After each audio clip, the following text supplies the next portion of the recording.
New Zealand West ইন্ডিজের তৃতীয় test জমে ক্ষীর হয়ে গেছে।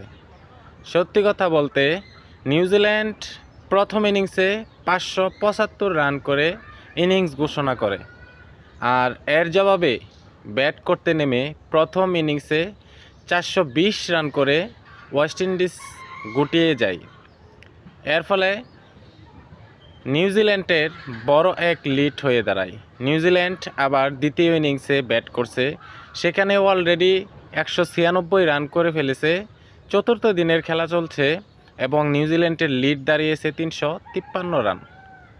নিউজিল্যান্ড কত রানে আটকাবে, কত রানের টার্গেট দিবে ওয়েস্ট ইন্ডিজকে, অবশ্যই কমেন্ট বক্সে জানাবেন। চতুর্থ দিনের খেলা চলছে, আজকেই কি টার্গেট দিয়ে দেবে নিউজিল্যান্ড, নাকি এই খেলাটা ড্র হবে, না জয় পরাজয় হবে, অবশ্যই কমেন্টে জানাবেন।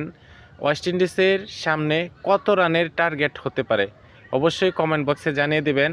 আর এই ম্যাচটাই কে জিততে যাচ্ছে, নিউজিল্যান্ড নাকি ওয়েস্ট ইন্ডিজ?